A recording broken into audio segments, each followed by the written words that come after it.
the big one, but I'm sure you probably want the big one. Yeah.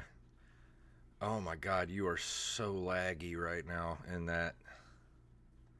Let me turn it off and turn it back on. Turn it off Wax and on, wax turn it off. back off. Oh yeah, you're like super laggy. Let me see what's going on. Maybe I could get this one to work. No, I don't want to go full screen.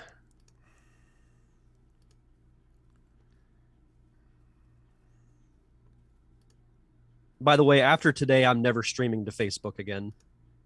Oh yeah. Well, the stream I did this morning, it was really choppy, and I used the exact same settings that I do for YouTube, and I haven't had an issue with it yet. But with Facebook, for some reason, I had like thousands of dropped frames by the end of it. But luckily, I recorded it, so I just uploaded that afterwards. But it just like Facebook is just giving me too many problems. Oh my God, why are you so super laggy? Do you have any other programs running? Hold on, let me close out. I have Google Chrome open, and that's a freaking resource hog. Let me close that. Let me close out Apple Music. Really?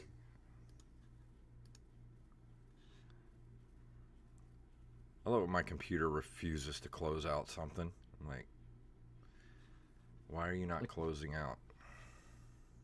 That's weird. Well, you know what I'm going to do? I'm going to force quit your ass. That's what's going to happen. Yeah, motherfucker. Music, force quit.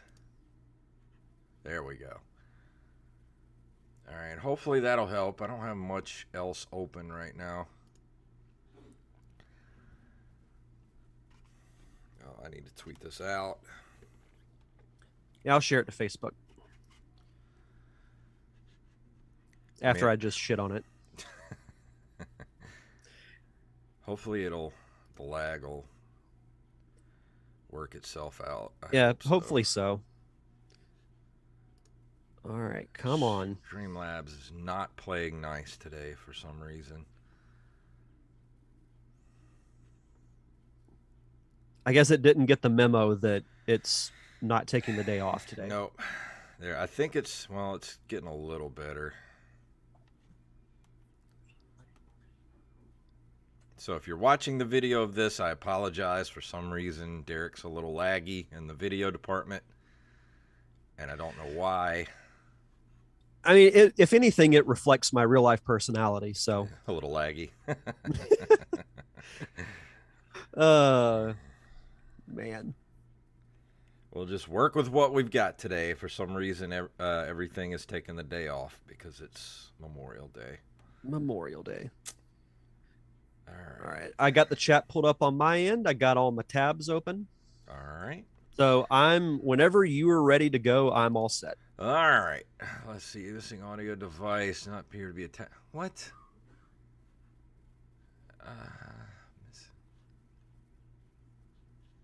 Okay.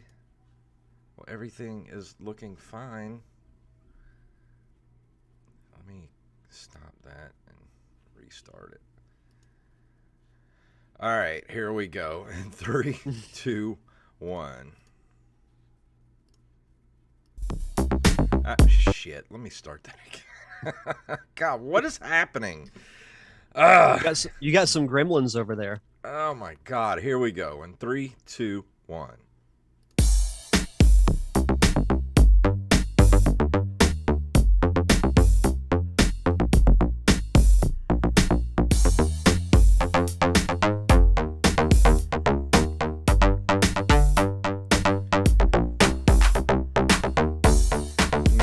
Programs, and we're back for another episode of the Nerd Cave Retro Show. My name is Jason Robbins. And my name is Derek Diamond. And it's been a very gremlin-filled afternoon with all of this technology that we use to record, but we are forging ahead and making a show, and my name is Jason Robbins, and we're here to do stuff. We're here to talk retro games, some news, and a little bit of Star Wars stuff. Yeah. So we're gonna talk a little bit about Kenobi, but we're gonna try not to spoil it for you. So we'll try to be as spoiler free as possible. But you definitely, both of us watched the first two episodes. I'm pretty sure everybody listening to the show has watched the first two episodes. And what are your initial thoughts? Overall, I'm extremely happy with what they're doing. It's funny because I had planned to wake up early on Friday to watch both episodes before I had to go into work. But then they announced at Celebration, which also took place this past weekend, they're like, oh, the episodes will be available at 9 p.m. Pacific time, which is 11 our time. Mm-hmm. And this was at 10:30. And then I just kind of looked down at my phone, looked back at Samantha, looked back at my phone, and I'm like, I'm staying up. And she's like, what do you mean? I was like, the Kenobi drops in 30 minutes. She's like, oh, well, okay. So stayed up and watched both episodes. I mean, there are little things that I could nitpick about it, but they would kind of be getting into spoiler territory. So I don't really want to do that. But overall, I'm very happy with what they're doing. It's great to see Ewan McGregor back. He hasn't skipped a beat. If anything, he's better as Obi-Wan now, because the last 2 to 3 minutes of episode two, his facial expressions were like they were like an emotional gut punch. Yeah. Yeah, that last, that very final scene of episode two was just kind of a gut punch, because we were waiting for that moment when what happens, and we were wondering when because we never knew when he actually knew said thing. Mm-hmm. So we finally have a definitive answer about that now. I was curious about that too, and I maybe I was expecting it to happen maybe in like episode three, but given the fact that I think they released the first two episodes at the same time for a reason, and it's because of what happens at the end of episode two. Yeah, it's a nice little cliffhanger of an episode. And the crazy thing is, as we're talking about this, we only have to wait 2 more days. I know, and we so get to see what excited. happens. But we've talked about how much we love that time period in Star Wars between episodes 3 and 4, seeing what goes on Tatooine, what's going on around the rest of the galaxy with the Empire, like really having a stronghold over everything that's going on. It's just I've loved it so far, and I know there's a particular character that you don't care for, but I think I know what's going to happen with her. I think she's going to overstep her boundaries to a certain individual that Well, it's not has that no. I don't like the character. I like the character. I just feel as an actor, I feel like she's hamming it up a little too much, and that's just my personal taste. I don't think she's bad.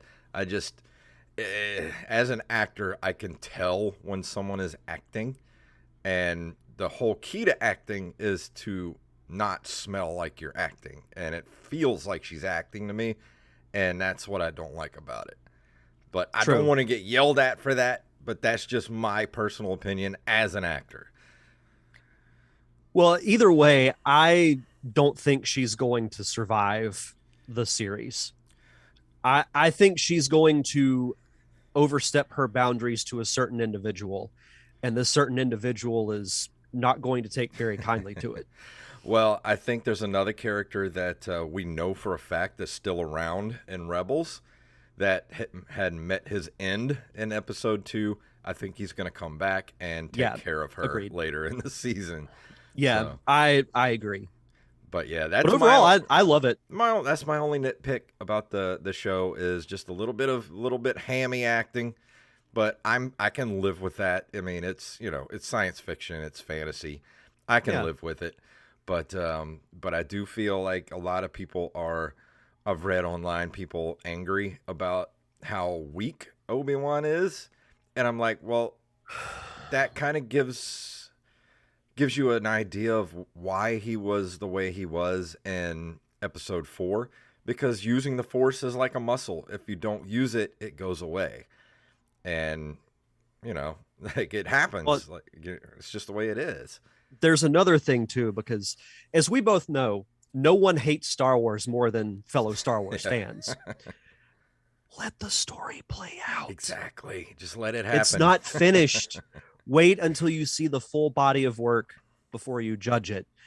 Because people, I really don't want to spoil anything, but people are Star Wars fans are doing what I was afraid they would be doing, and that is they are nitpicking because it's not exactly what they thought it would be. Yeah. And if they keep going after a certain young actress, they need to be put in check. And I also Yeah. want to try and keep this at least PG-13 because I could go on a profanity filled rant about that, but I'm Hmm. not going to do that here. Yeah. People need to check themselves before they wreck themselves and just know that it's just a TV show. It's not, if it's not what you expect it to be, your life will not be ruined. So just let things happen the way they're going to happen and quit being dicks about it. And if you don't like it, like if you hate it that much, Don't watch it. exactly, don't watch it. Like if there's a movie or a show I don't like, I don't watch it. I don't comment on it other than it's not really my thing or I don't particularly care for it. Yeah, exactly. Like, well, not my thing. There's been plenty of shows that I don't like, and you know what? I just stop watching them, and it's okay. Yeah. But But but I don't have much more to say because I don't want to spoil anything. So if yeah, you, I'm sure once the series is done, we'll do like a full recap of it. But I did want to say real quick, it's a great time to be a Star Wars fan because look at the shows we have I coming out, know not just this year, but next year too. We've got season 3 of Mandalorian, we've got Ahsoka, we got Bad we've Batch got season the 2. Bad Batch, yeah, Tales of the Jedi, which I Yeah. think will be really cool. So So we've got some great stuff to look forward I'm to. happy to be a Star Wars fan right now. Yeah. I like, would you rather have nothing at all? Exactly. Is what I'm saying to like just the fans that just can't be satisfied with anything that's not like in their mind as how things should be. Yeah, and I always say the same thing. People that bitch about TV shows and movies, if you don't like it and think you can do better, write something better and go out to Hollywood and try to make it yourself. And then they'll see that it's not easy. Exactly. But on that note, we got a little bit of news to get to this evening. What do you say? Let's do it.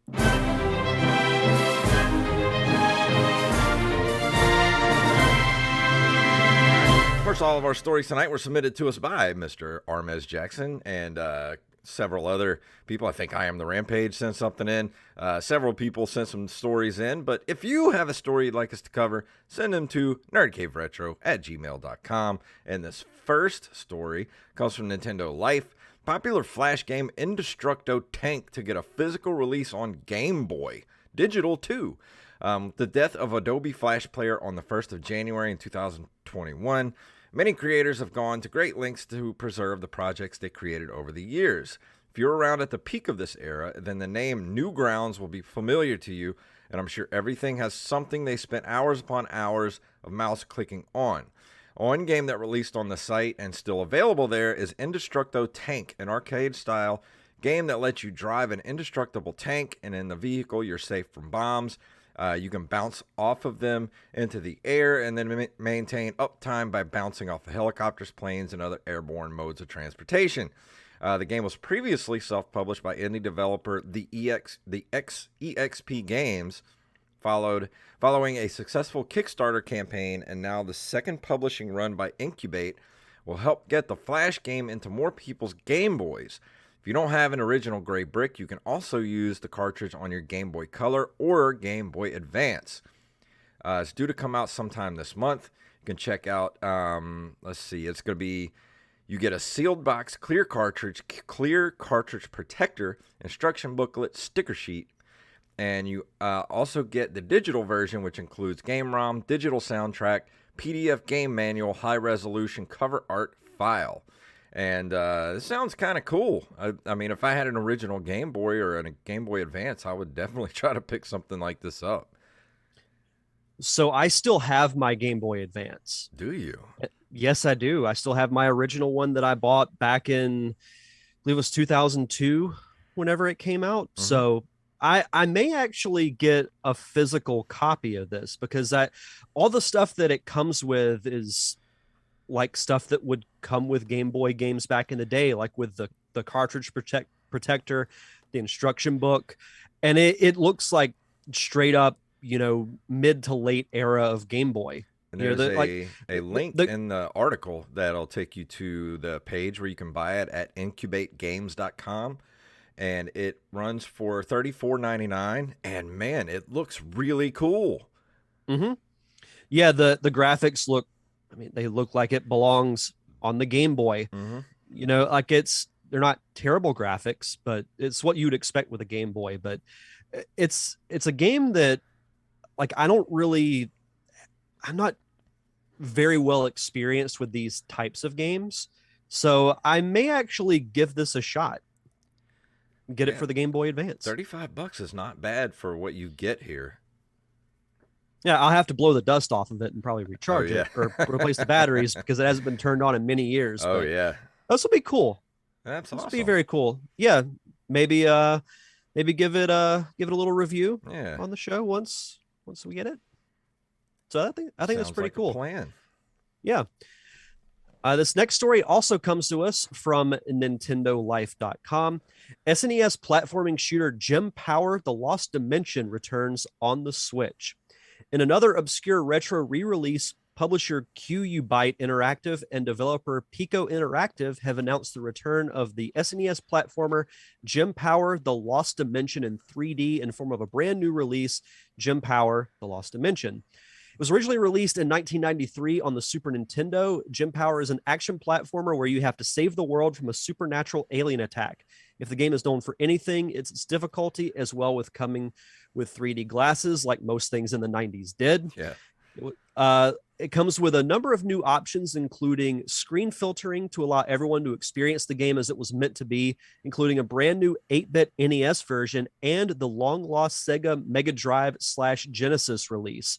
I watched the trailer a little while ago, and this looks like a game that would be right up my alley. I think, if I remember, this seems really, really familiar. And I think I actually rented this when I was younger. I knew of this game, but it was just one that, I was focused on like so many other games at the time that it's one that just kind of slipped through the cracks. But it's pretty cool that it's getting a re-release, and there's also a special limited edition Mm. which comes in a box and is bundled with a ton of extra stuff, including, uh, as we mentioned, red and blue 3D glasses.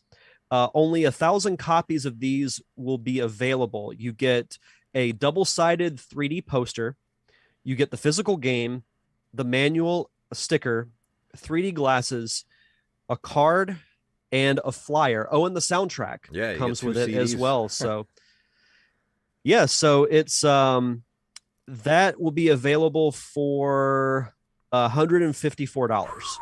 Wow. Yeah. I mean, it's a lot of stuff. Like I probably wouldn't spend the money to get the full like special edition, but Well, actually, I that one you just talked about is the special limited edition, which is $54.99. The one that's 154 is the one that comes with uh, oh, the physical the cards. Okay, three yeah. three retro Yeah. cartridges of the game. The Genesis version, Super Nintendo, and what looks like an old big box like computer version. Mhm. And with the No, soundtrack. it's NES. That's right. It's Yeah. NES. Never mind. So Okay, NES, so Genesis, and Super Nintendo.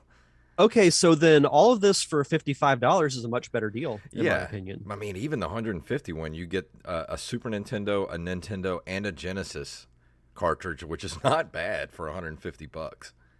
And it will come out for the Switch on June 2nd, which is in like 3 days. Yeah. This is That's pretty pretty wild. sweet. I like it. Yeah.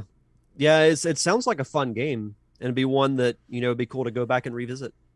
And here's a weird story from PCGamer.com. Company creates, then deletes NFTs of retro games it didn't own the rights to. Back at the end of April, Metagravity Studio minted a set of playable NFTs called the Retro Arcade Collection. The problem? Metagravity doesn't own the rights to some of the games it was auctioning off. Waypoint reports that the rights for the games like Blizzard's Blackthorn and Remedy's Death Rally still belong to their respective developers, which never authorized Metagravity to turn them into NFTs. The CEO of Metagravity, Rasheen Mansour, said in a statement to Waypoint that the games the team chose for its collection were freeware mostly, and in some cases game demos. Metagravity claims that its intent is to preserve abandonware in the way a lot of abandonware sites are doing. So what do you think about this whole NFTs as gaming thing? I don't like the whole NFT thing. It seems like a dirty scam. And to turn it into video game stuff is weird because you have people like this who go and just take things, make them into NFTs, and they never owned it in the first place. My favorite NFT will be the last one that's ever made. Me too. Because maybe it's the fact that I'm starting now to really feel like the generation gap, but I still don't understand like people have explained to me the concept of NFTs. Basically, you own a receipt that says you own something. But I still don't get why they're even a thing. Like, I agree with you. The first time somebody explained it to me, it sounded like a scam. Yeah. And how do you not know that you don't have the rights to something? Well, I feel like that's something you gotta be pretty thorough about. Even Scott Johnson, who was on the show a few weeks ago from the Play Retro show, has had some of his artwork stolen, minted, and they tried to sell the NFT back to him of his artwork.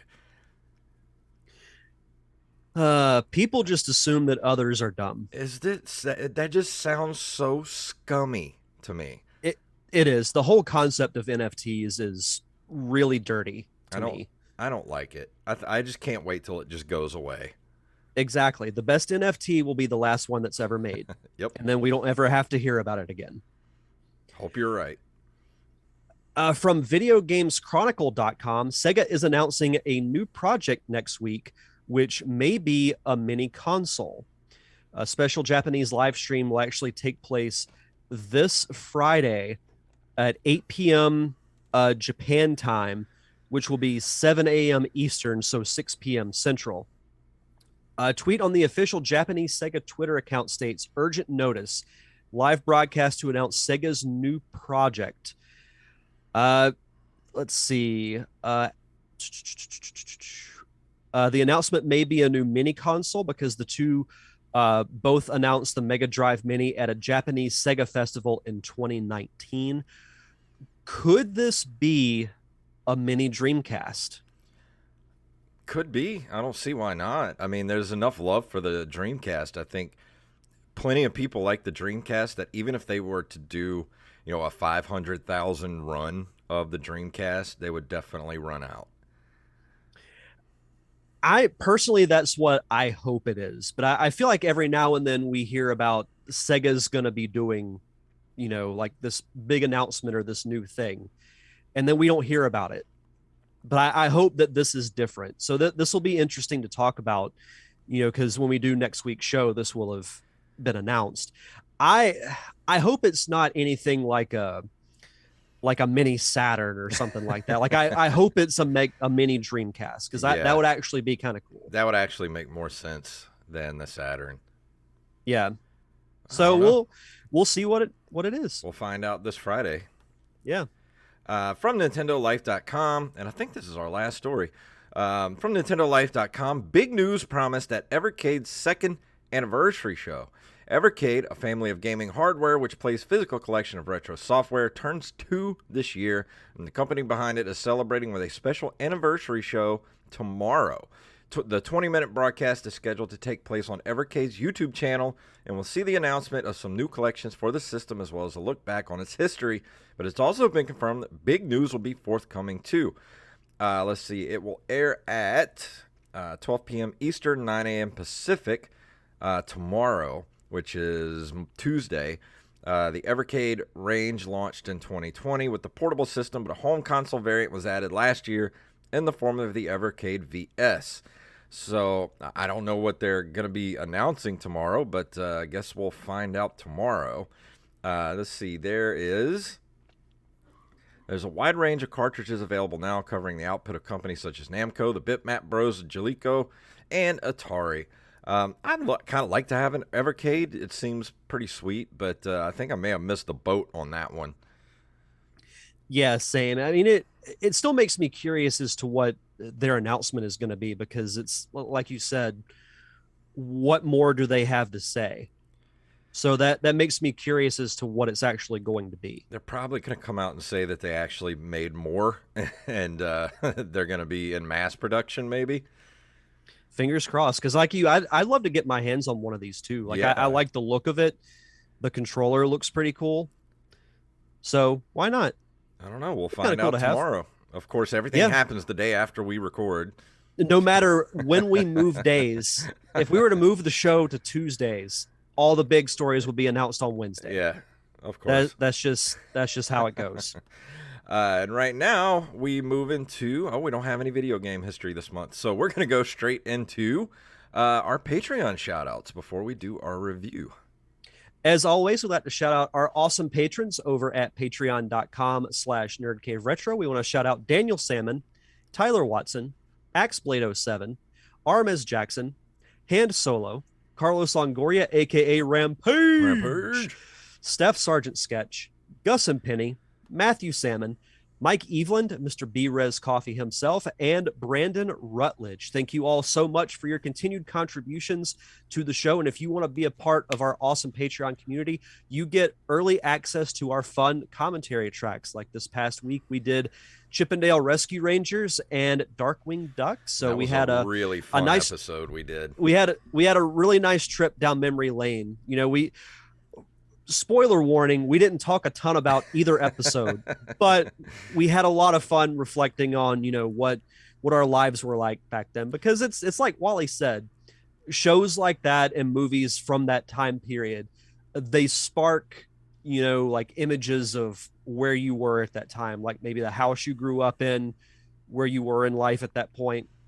And that's what's fun about, you know, I don't want to entirely speak for you, but that's what I like about doing those commentary tracks. Oh yeah, and this commentary especially, because you know we love the episodes, we love those shows, but we didn't really talk much about them. So you can listen to the episode and not even worry about watching the shows with us, because it's basically just a podcast of us remembering, you know, the 90s and the 80s basically.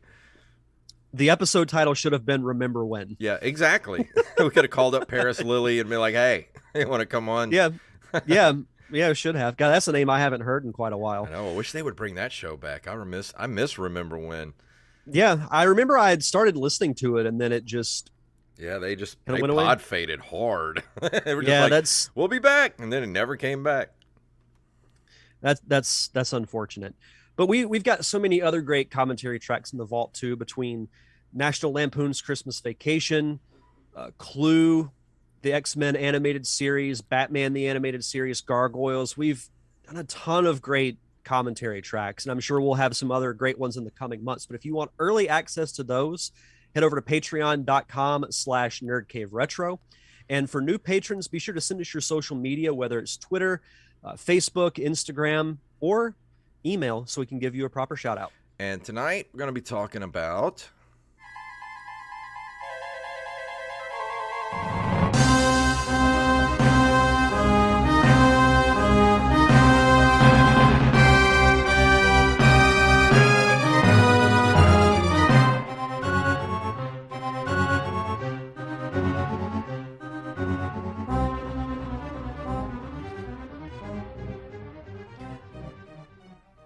I was really hoping you'd use that track.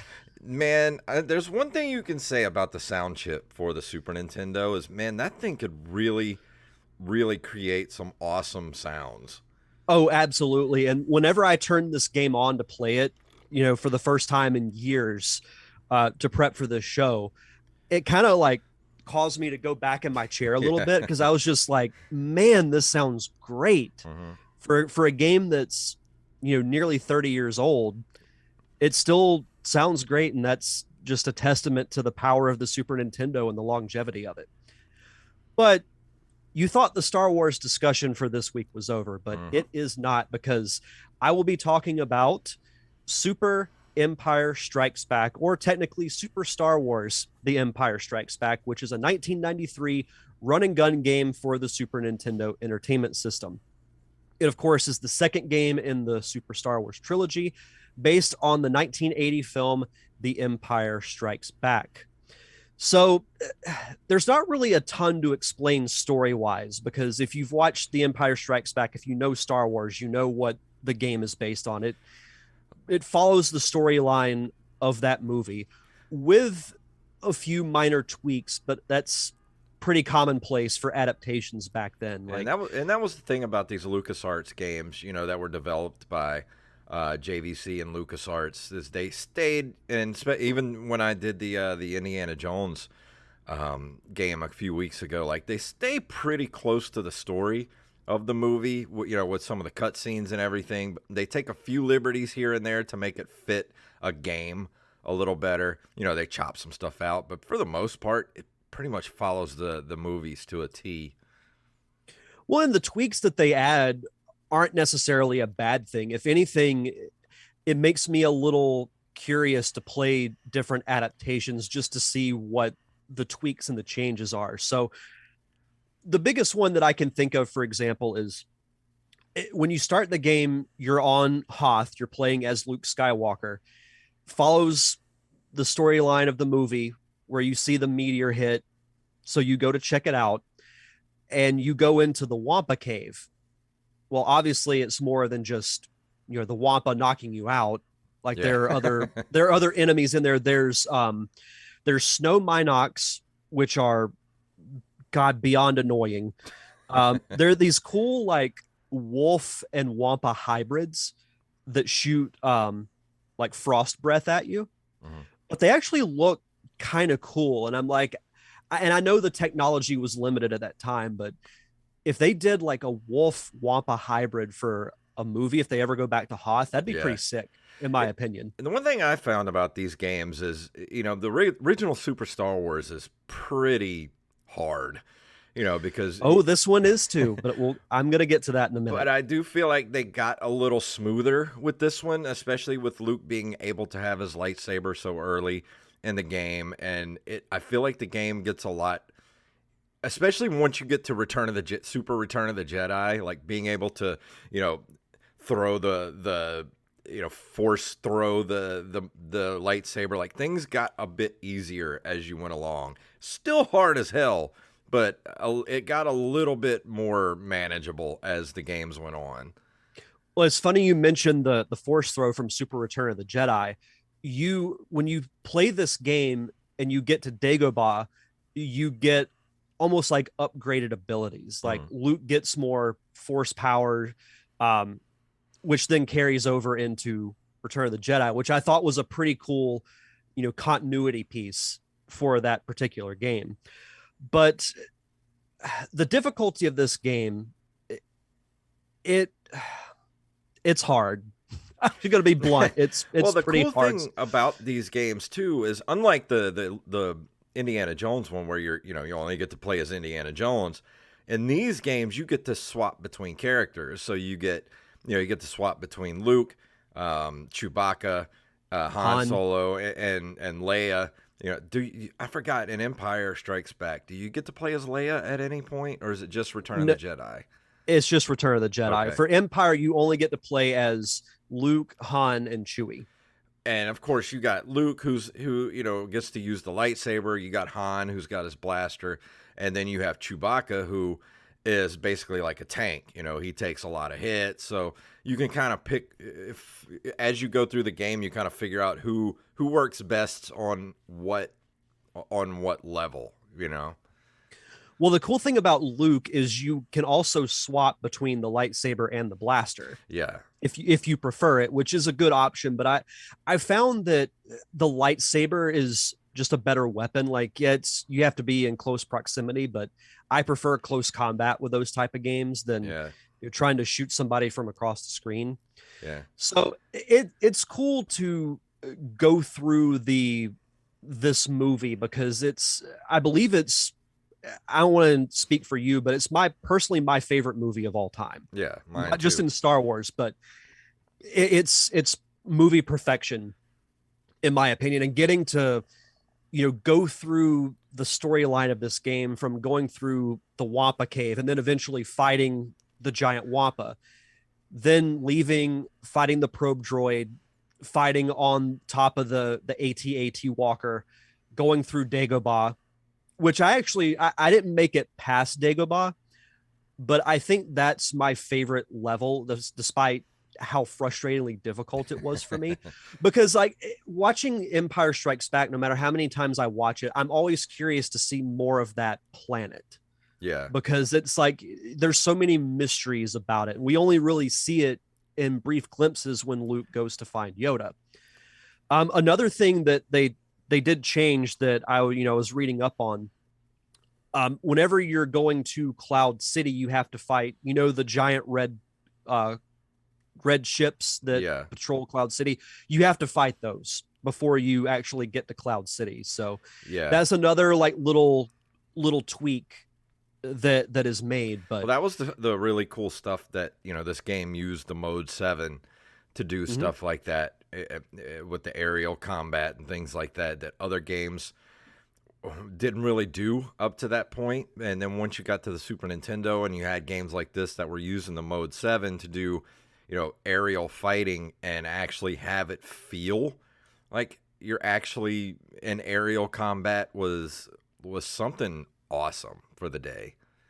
And that, I think the graphics and just the gameplay of this, they still hold up. Like to me, Empire plays a little bit smoother than the original Super Star Wars. Yeah. And then but to me, the best of this trilogy is Return of the Jedi, because I feel like they had the first two games to really feel out what the controls needed to be and whatnot. So it plays the best.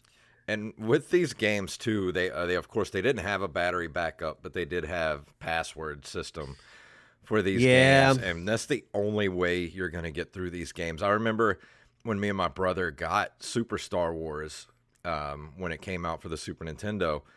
I think I got the code for unlimited lives and Nintendo Power, and that was the only way we could defeat that game, was just the unlimited continues. Yeah, I probably should have looked that up whenever I was going through and playing this, because when I first started playing it a week or two ago, I couldn't even make it off of Hoth because it was just so like It's ridiculous. it's ridiculously hard. But despite how hard it is, and maybe it's just because I'm a fan, it didn't deter me. Yeah. I kept playing through it, and then I would die, then I'd die again, then I'd die again, and I'd keep going and going until eventually I finally made it off of Hoth. And then of course, I make it to Dagobah, and that's kind of where we are today. But Mm-hmm. I really I love these games because despite how difficult they are, I think they do a very good job of capturing the feel of the universe that they take place in. The graphics are good. The controls are pretty tight for the most part. I have no real complaints about that. Oh, another thing you get in this game too that you didn't have in Super Star Wars is you get the double jump, Oh yeah, which yeah. which helps immensely, especially in Dagobah. I mean, how would you feel if they actually did some more Star Wars games in this style, like The Mandalorian or Obi-Wan Kenobi? Day one purchase. Even I would even with the absolutely, difficulty as hard as it used to be. yeah, because if you put the name Star Wars on it, chances are I'm gonna get it. So yeah, despite the difficulty, I enjoy these games I do immensely. too. I liked playing them when I was younger. I never beat them when I was a kid, but this is one of those franchises that it didn't really matter to me Yeah. because I was in the Star Wars universe. Like in my childhood mind, I was in Star Wars. I And was getting to go through Tatooine. I was Yeah. on the Death Star. I was on Endor. I was I was at these locations. So yeah, the experience of that is makes these games more than worth it to me. And I apologize for the people out cutting the grass around the apartment complex at 7 o'clock at night. So if you hear that, I apologize. Uh, Who cuts grass at 7 o'clock at night? I don't know. These guys do apparently. I can't stand it. But with these games, they are, even with the Indiana Jones one, they are insanely difficult, but they're not broken. If you understand what I'm trying to say, like you can get through these games with persistence, and it's all about memorization and pattern recognition. It's not it's the difficulty is not game breaking. It's just teaching you to be better the next time you go back through. There's a very fine line between difficult and game breaking. Mm-hmm. And it gets, at least to me in my experience playing it, it got close to that line, but it never crossed it. Yeah. And of course, even with the Super Return of the Jedi, which I still play occasionally, the only way I ever saw the end of that game was using the cheat codes to get through the different levels of the game. Because man, those games, I love, like you said, I love the games, but they are so freaking hard, man. Yeah, the developers of this game, they had a very sick and twisted sense of humor. I would love for them to do remasters of these games, but actually put in difficulty levels. Yes. There are difficulty settings in this But game. even on the easy, But it's still yeah, yeah. ridiculously hard. Well, because I started on normal and then I was like, let me see how it is on easy. And even still then it was difficult. I'm going to be completely honest. Yeah. There's a couple of cool behind the scenes stories about this game that I'm not sure that you know about, but in the manual of Super Empire Strikes Back, there was a screenshot of a cut carbon freezing chamber level that came after the X-wing that showed Luke fighting bounty hunters that was not included in the final game. It Really? also it also showed an item that would increase the length of Luke's force meter that was not in the final game as well. So it kind of makes me wonder how those made it into the manual. I don't know. Like it's true. Like that I I don't even have my manuals anymore cuz I don't even I used to have all that stuff before Katrina hit, and Katrina took out most of my manuals and everything. So I don't have the manuals to these games anymore. Yeah, the only manual that I still have is from my Link's Awakening Game Boy game. But Oh, I wish I had kept like all the Super Nintendo ones because like you don't really think about the manuals that would come with the game anymore because they don't, they're relics. yeah. But that was always fun. I miss manuals that comes Oh, with I do games. too. Yeah, I whenever we would go to the mall that was like an hour from our house or whatever, and I'd get the new game, I would go ahead and open the box and I would read the manual on the drive home. Yeah. That way, I would kind of have an idea of what to Hmm. do once I got home and started playing the game. Didn't these games come with posters too? The Super Star Wars games? I think so. Let Let me me look look that that up. up real quick. Super Star Wars Let's posters. see.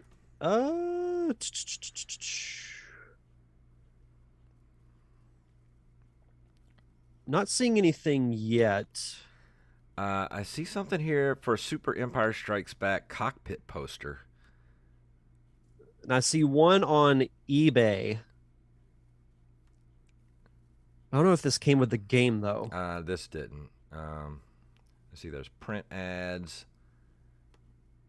Yeah, I Yeah, I don't. don't think this came with the game. I think they did come with some posters, but I don't. I don't remember what exactly they looked like. I have to. Yeah, I can't quite remember. But kind of going back to to Super Empire Strikes Back. It was in the UK, it was the top selling Super Nintendo game in February of 94 and was met with highly positive reviews. IGN praised the game's enhanced Mode 7 graphics, which we talked about a few minutes ago. Electronic Gaming Monthly gave the game positive reviews, noting the game's graphics and sound, although there was criticism on the controls and hard difficulty. The controls didn't really bother me. Like, I've read that about the Super Star Wars games, that people don't really care for the controls, but Yeah.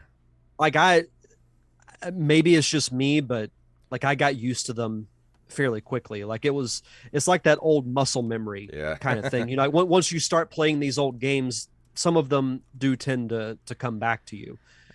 Nintendo Power staff rated the game as the fourth best Super Nintendo game of 1993, and IGN placed the game 91st in their top 100 Super Nintendo games of all time. Complex ranked the game number 20 on their best Super Nintendo games of all time list. They said it was the best Star Wars game for the Super Nintendo. Really? So I like this game more than the original Super Star Wars, but my favorite is Return of the Jedi. It's a rare trilogy that like got better as it continued, and then its best installment was the third one. That's how it should be, because every game's sequel should improve upon the foundation of the game that came before it. Yeah. Uh, but they also said that they felt the game was the most difficult of the three games.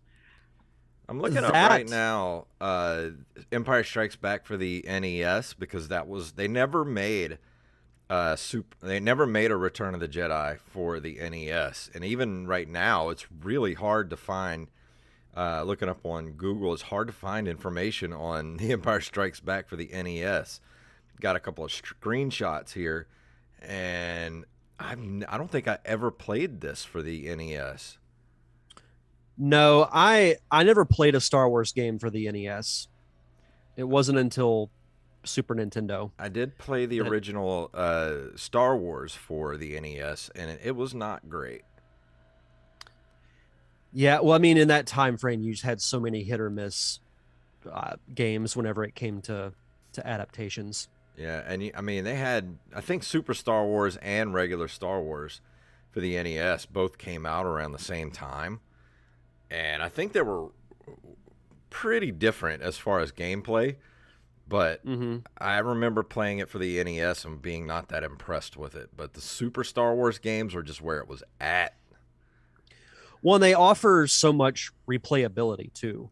Like, yeah, they're difficult, but I enjoy popping in Super Star Wars or Super Empire Strikes Back and be like, you know what, let me see how far I can get. Yeah, I do the same thing with Super Return of the Jedi, because that's the only one I still have for my Super Nintendo. Funny enough, that's the only one that I don't have. Really? Yep. Yeah, I've had my copies of Super Star Wars and Super Empire Strikes Back for quite a while. I just haven't played Empire in God knows how long. Well, the thing about the Super Return of the Jedi is every time you die, the game mocks you with Emperor Palpatine. I forgot about that. So you don't get that in Super Empire Strikes Back, do you?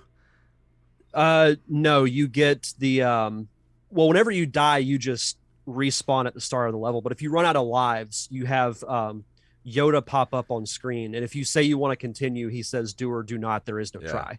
In Super Return of the Jedi, you die, and all you get is the Emperor going laughing at you. You're like, you son of a bitch. That was a pretty good impression of the Emperor's laugh. I dig it. But yeah, as far as a number grade, again, it's a very difficult game, but I might be a little biased because I like Star Wars and it's based off of my favorite movie of all time. I would give this game, I don't want to give it as high as like an 8 or an 8.5 because of how difficult it is. Yeah. I'm gonna say a 7.5. I think that's the only thing that does keep it from getting that high of a score, is it is so difficult. It's a great game otherwise. I love the soundtrack. The graphics are great. They're perfect for that era and that time. Mm-hmm. The level design is really cool. I personally like the tweaks and everything that they added to the experience of the game that's different from the movie.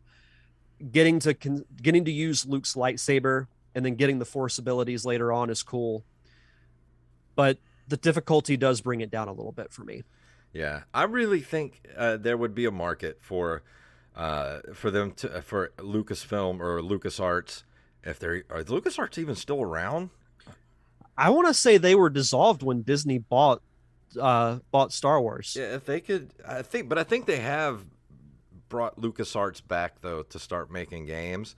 I think it would be pretty cool if they started doing, even if they went back and did like the prequels and the sequels. I would still play those as this type of game.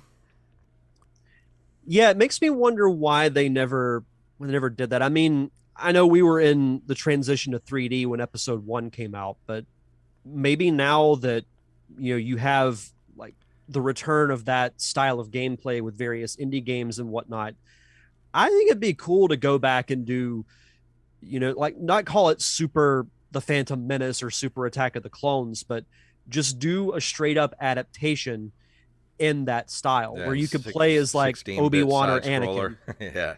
Yeah. Like in episode 1, you can play as Obi-Wan or Qui-Gon. Hmm. In episode 2, you play as Obi-Wan or Anakin. And then That the would be third cool. one, you have your final battle is Obi-Wan and Anakin.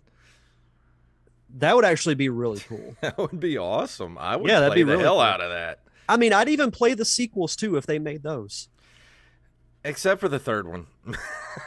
Well, if it's anything like the movie, we wouldn't know what's going on. Yeah, that's my whole problem with the very last movie is I don't know what's happening in that movie. So this is just how petty I am. If I were designing these types of games for the sequels, I would include a level in The Last Jedi where you play as Luke and your objective is to go milk that giant thing that he milked Yeah. at the beginning of the movie. Thad Mata in the chat room says, I just went through episodes 1, 2, and 3. It's been a while. I had no clue they redid that horrible puppet Yoda and replaced him with CGI. Yeah, the original theatrical release was that puppet that they did, the younger, quote, younger Yoda, and he looked terrible. Yes. It's sad when a puppet from the late 70s looks better than one from the 90s. I'm seriously about to go throw my laptop at this dude's head if he doesn't stop with the weed eating outside my window. Why are they doing it so late? I don't know. It's freaking It's 5 minutes till 7 o'clock. 7. What are you doing, man? God.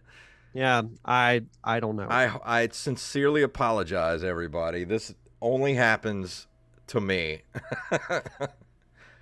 If it's any consolation, and I don't know how loud it'll be on the recording, I personally can't hear it. Okay. That's why I want my own damn house, man. Only bad thing is you have to Then I'd do have to everything do it yourself. myself. Yeah, that's the drawback. Is like if a few weeks ago my AC broke, so guess what I had to do? I had to figure out how to get it fixed. Yeah, that's one thing I hate about home ownership. Yeah. But like everything, it has its pros and its cons. But if you're a Star Wars fan, definitely go back and revisit the Super Star Wars franchise. And I like all 3 games personally. Like if I were to rank them, it would be Return of the Jedi would be number 1, then this game, Empire Strikes Back, and then Super Star Wars. And if you haven't played any of the older 90s era Star Wars games, go try out a lot. They have a lot of those computer games on like Good Old Games and Steam. They got X-Wing, they've got TIE Fighter, they've got Dark Forces. All those games are great. So go check those games out if you've never played those before. And they're a little dated, with the graphics and everything, but there's something special about those games, especially because LucasArts just has like that. They're like Nintendo. They have that special sauce about them. Mm-hmm. Let's see. Yeah, I agree. Staff Sergeant Sketch, like he's been to Biloxi at this time of year. It was unbearably hot during the day. I'd probably wait on yard work until this time of the evening. That is true. Fair. Yeah. Yeah, and I guess you don't want to do yard work at an apartment complex really early in the morning. No. Of course they do. They've been out there at like 6:30 in the morning doing stuff. So. Oh, of course. But I'm sorry, I But didn't yeah. mean to interrupt you. Oh no, it's all good. I'm just gonna say that's my thoughts on Super Empire Strikes Back. So you know what? I think I'm still not sure what I'm gonna do next week. I might look back and see if I have any other Star Wars games I might want to review for next week, because I still am not done with the major thing that I'm doing right now, which only a few people know about in our Discord. Which, if you're not a part of our Discord, head over to our Twitter or Facebook and just click our link tree, and that'll take you. Actually, no, I have the Discord at the top of the Twitter page in our website. There's a permanent link up at the top of our Twitter page, and that will take you directly to our Discord page if you want to be a part of our lovely Discord with all of our lovely Discord people over there. And but yeah, there's a huge game that I'm going to be reviewing here really soon. I'm still not far enough into the game where I feel comfortable reviewing it yet, so it's still going to be a while. So I'm not sure what I'm going to do next week. And no, Rampage, I'm not doing Empire Strikes Back for Atari 2600. Even though I have it, I'm not going to review it. I am not going to review Atari 2600 games. I'm just not going to do it. There are a lot of things that we'll do, but that is not one of them. I may go back and maybe get some Dark Forces or something. I don't know. We'll see. I'll figure it out this week what I'm gonna review for next week, and I'll let it you guys know on Discord, or I might just keep it to myself until next week. But anything to throw out there before we leave this evening? Yeah, you can just head over to the feature presentation YouTube channel. If you're watching live in about an hour, I'll be chatting with local filmmakers Shannon Williams and Renee Jordan about a really fun short film that they did a while back called The Skunk Ape, which is making its, I believe, still in a little bit of a festival run. But got to actually watch it on a giant screen at the Gulf Coast Culture Fest Awesome. a couple of weeks ago. So they'll be on the show to chat about that. And then for next week, I've got a very special interview that I'll be doing. And I'll just say this: if you're a fan of movie villains, you will like who it is. Yes, keep an eye out, because it's going to be a very, very awesome interview. I'm a little anxious, but otherwise I'm really excited about it. So if you want to follow the show, just go to linktr.com/featureprezpod. You can find all the social media and subscription information there. And Thad Mata says I could do Halloween for the Atari in October. No, not happening. Or I could do Texas Chainsaw Massacre for the Atari 2600. Have you ever seen that? I don't think I want to. It's terrible. It's so bad. How did we think Atari 2600 games were any good? There's only one Atari game that needs to be reviewed. E.T. And yes. No, I'm not doing that. But go check out the Open Micers podcast and at Open Micers on Twitter and Instagram, and we're going to be going live in about 30 minutes here on Twitch. So if you want to come back here in 30 minutes, we'll be doing Open Micers, and a pretty fun show we have over there, me and Mr. Jacob Craig. And go check it out at Open Micers, Twitter and Instagram. And Derek, is that everything? I believe so. All right, well, let's go ahead and get out of here. If you'd like to email us, you can email us at nerdcaveretro@gmail.com. We're on Facebook at facebook.com/nerdcaveretro, Instagram and Twitter at nerdcaveretro, and individually at jfunktastic and at Derek_Diamond. And you can go buy some merch from us at ncrmerch.com. We got shirts, hats, bags, pillows, everything you need. ncrmerch.com, and of course our Patreon, patreon.com/nerdcaveretro, where as little as $1 a month keeps the show going, and we get to do those extra episodes every single month, those commentary tracks that you love so much. If you can't do that, I know times are tough, go leave us a review wherever fine podcasts are given away for free. So Derek, please tell them what it's all about. Never tell me the odds. Yes.